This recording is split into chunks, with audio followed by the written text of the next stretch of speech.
With the release of Star Wars Rise of Skywalker, we now have 9 films inside of the Skywalker saga and 3 spin-off films. So today, it's time for me to stop and rank all 12 Star Wars theatrically released movies from the worst to the best. Hey everyone, SW Nation here. If you like this video, please don't forget to like, comment, and subscribe, and I'll post some more Star Wars rankings or reviews. Please note that everything that I say in this video is just my very own opinion. My list is certainly not the right list. A quick disclaimer though, I meant to put this video out 2 weeks ago. I could not find the right audio, so I had to redo the video. So without further ado, let's get into the ranking.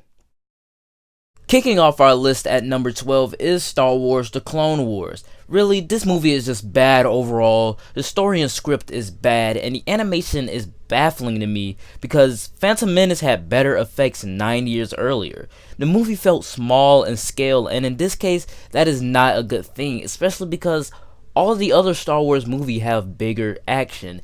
And I know the budget was not that big for this, but Phantom Menace made $1 billion. They could have upped the budget for this one. And it doesn't help that this movie also serves as a backdoor pilot to a series that looks much, much better. Coming in at number 11 is Attack of the Clones. The CGI here is bad, the story is convoluted, the overall movie is bad, Padme and Anakin relationship is non-believable, the clones look really bad, and I don't know what they were thinking with this overall story and script. Jango Fett is there for no reason, and Boba Fett, he really didn't have anything to do, especially because he was a kid in this movie. But the clones are not a good villain, and really, Obi-Wan had nothing to do in this movie besides fight clones. And Padme and Anakin's relationship is just baffling to me because Anakin was a kid in the first movie of the prequel trilogy. But now he's a little bit older and Padme's like in her late 20s. I don't understand why she would even marry or go out on a date with someone that was a kid when you met them. I don't understand that. So their relationship is pretty baffling to me. But if the Phantom Menace didn't have him as a kid, I would understand this relationship a little bit better. But overall, not a good movie. Coming in 10th place is The Phantom Menace. Jar Jar Binks is annoying. Making Anakin a child is a bad idea, especially because you want him to get married to Padme and go out on dates with Padme in the next movie. Darth Maul was completely wasted, especially because he looked amazing. Qui-Gon is not memorable, but the thing that I put above Phantom Menace, above Attack of the Clones, is that it at least tried. It tried something. And that's what the prequel trilogy does. It at least tried something. And that's what I like about this movie. This movie is not at all good. It is terrible. And it is bad. But it is completely enjoyable. And I felt like I find myself watching this movie more than Attack of the Clones.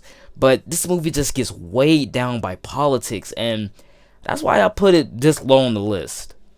Coming in at number 9 is Solo: A Star Wars Story. This movie does not make sense at all, and there is no reason for this film to exist, but I do give it credit. The actor that plays Solo is very great, and Don Glover as Lando is cool. But the best part about this movie is obviously the ending, with them winning the Millennium Falcon from Lando and flying off into hyperspace. But this movie just gets weighed down by too much is going on, and it is very long. I was not interested in this movie at all, but I do love the relationship, the building up to the relationship of Chewbacca and Han Solo, and how Han Solo became the smuggler and one of the greatest pilots of the Millennium Falcon ever. Coming in 8th place is Last Jedi. Really, it's great to see a mentor Luke, but that's basically what I signed up for this entire movie. Rey and Kylo Ren's Force connection is very smart. Finn has nothing to do whatsoever. Rian Johnson had a wasted Finn sacrifice moment, and Rose is literally the worst character in all of the sequels. The kiss was not at all earned between her and Finn, and Poe throughout this entire movie is a whiny brat like early Luke Skywalker, and it kills me because I want Poe to be a Han Solo of the sequel trilogy. We already have a Luke Skywalker in this movie. We don't need another one. Han Solo is dead, so Poe, you be the new Han Solo. They didn't want to do that, and Rian Johnson was given so much control that he created his own Star Wars movie without continuing what J.J. Abrams started. And that is why this movie is weighed down, because he wanted to make his own movie inside of the sequel trilogy that J.J. Abrams birthed. This was J.J. Abrams' sequel trilogy. Rian Johnson wanted to make it his own, and he messed up everything. So this is why it is at number 8. Coming in at number 7 is Rise of Skywalker. At least it tries. At least it tries. It tries to pick up the pieces left by Rian Johnson, but it's still weighed down. The CGI is great as always because J.J. Abrams is a great visual director, but it feels like 2 movies in one, and there is too much going on, and it is way too jumbled up. Rey as a Palpatine is baffling to me, but I get it. Finn got hold out of a great character arc, and I hate that. Kylo Ren has one of the best character arcs ever. Kylo Ren in this movie is so fire. Kylo Ren throughout the entire sequel trilogy is fire. Okay, Kylo Ren has a great story arc. He was a Skywalker, and he went to the dark side, and he redeemed himself inside of this movie. Rey should have not said Rey Skywalker, because where's Ben? Ben was supposed to be there. He was supposed to be a Skywalker. He shouldn't have died. They wanted to mess everything up. Rey is a Palpatine. She is not a Skywalker. It's all because of Rian Johnson. Coming in at number 6 is Return of the Jedi. It kills me to put this low, but Return of the Jedi is just too long. Too many cooks were in the kitchen, and George Lucas kept meddling with everything. The Ewoks were cute, but not at all interesting. Luke felt one-dimensional throughout the entire movie, but this works as a satisfying ending for the original trilogy. And the Rescue Han sequence was phenomenal. The best prologue I've ever seen, but the effects does not age well. Kicking off our top 5 list is Rogue One, a Star Wars story. When this movie first came out, it was not on my radar at all. I was not getting up to go see this movie, but it surprised me by how funny, thought out, and charismatic it is. The action is phenomenal, so is the CGI, and Darth Vader being back is amazing and smart. Since this leads directly into A New Hope, we know what's going to happen. There is a time limit, and throughout the whole movie, you're on the edge of your seat because you know that this movie is just going to birth what creates the entire film franchise, the entire Skywalker saga that is Star Wars. We know what's about to happen, so we're on that time limit too. And Ben Mendelsohn as the villain, he's amazing. Alright. I'm going to get some backlash for this. Coming in at number 4 is Revenge of the Sith. I know this is an unpopular opinion, but Revenge of the Sith does something great, and that it comes full circle, ending the entire prequel trilogy. The tragedy of Anakin actually makes you emotional, and the reason why he joins the Sith is believable. Obi-Wan versus Anakin is one of the best lightsaber duels in this saga, and the Order 66 sequence birthed one of the best memes of the century, while also giving a reason why there are no more Jedi. With Anakin is he's so emotional throughout the entire trilogy, and it shows. Hayden shows this vulnerability to Anakin. Anakin is so vulnerable throughout this entire trilogy, and you actually feel, because this is Darth Vader that we're talking about. This is the guy that turns into Darth Vader. This is the guy that chokes one of his henchmen out with his bare hands without even touching him. This movie birthed one of the best villains we've ever seen on screen. Kicking off our top 3 spot is The Force Awakens. J.J. Abrams birthed a more dark and gritty version of A New Hope, and it shows. You can see the blood when a stormtrooper gets shot, and that's what brought me to this movie. I love the fact that there's actual grittiness in this, while this is also being a very fun and creative film, and they bring all of these elements into this film. Finn has the best character start of the entire trilogy. Han coming back and Chewbacca coming back, and Han's death was emotional. Kylo Ren is the best villain of the trilogy, while also being one of the better characters of it as well. If the saga ended with this, I would have been satisfied with Luke Skywalker being found and Rey handing him his lightsaber. Rey's mystery about her parents are really good, and I was actually hoping for a little bit more backstory on her parents than Last Jedi. But then again, Rian Johnson messed up everything, so we kinda didn't get that. But Poe in this movie, best. Finn in this movie, best. Rey in this movie, best. I didn't have a problem with her turning into a Jedi in this movie. I'm thinking she's actually related to Ben Solo, or she's actually related to Luke Skywalker, but we later find out she's a Palpatine.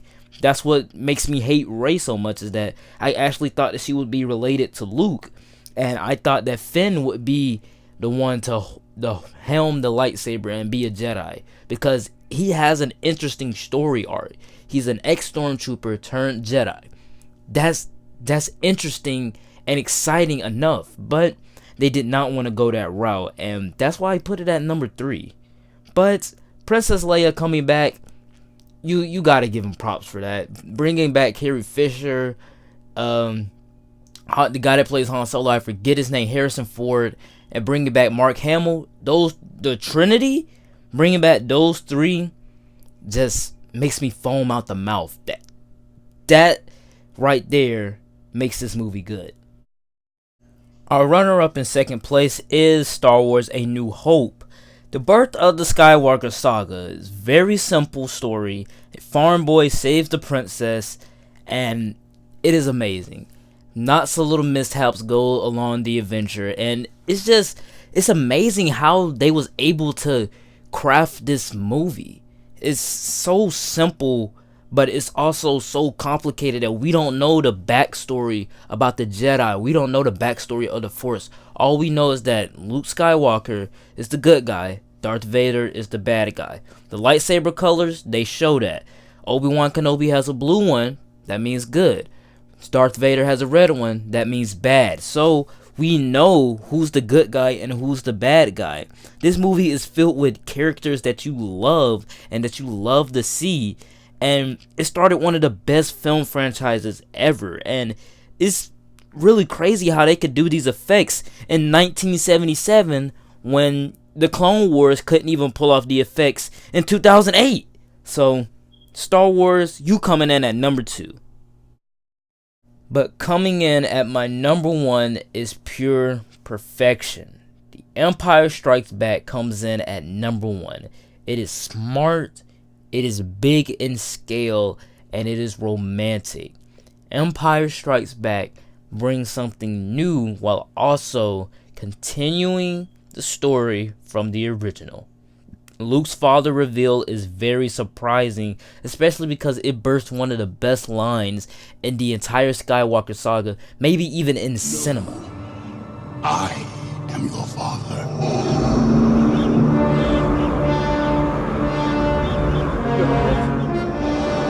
No. It's not true. That's impossible. And the graphics, the effects, the CGI, everything is phenomenal, especially for 1980. I know, yeah, they was phenomenal in 1977, but this is big scale stuff. Like, we're getting to the real stuff right here, like the good stuff. So it is very phenomenal. The characters learn and grow throughout the entire movie, and with Luke being MIA, training with Yoda and the Force, and Han, that gives a little bit more leeway for Han and Leia to be more romantic on the Millennium Falcon. And this movie kind of sets the path for more sequels, because at the end of this movie, as everyone knows, Han gets put into this ice thing, and that's what paves the way for the prologue in side of Return of the Jedi. So this movie kind of sets up Return of the Jedi while also kind of setting up The Force Awakens just a little bit. But all in all, this movie is fantastic, and the lightsaber duel between Luke and Darth Vader, one of the best lightsaber duels I've ever seen in the Skywalker saga, maybe in a Star Wars movie ever, because you feel the tension that this is a good guy, this is a bad guy. At any time, if Darth Vader strikes Luke Skywalker with that lightsaber, Luke is dead. So you feel the tension, especially because it's a father fighting his son, we later find out. Alright guys, that is it for the ranking. Please feel free to comment down below your ranking of the Star Wars movies. You can do the Skywalker saga, or you can do all 12 just like me. Please click the top right corner for a playlist of all my Star Wars videos. I only have 3, but more are coming when Star Wars movies come out. So like, comment, subscribe, and I will see you guys next time. Peace.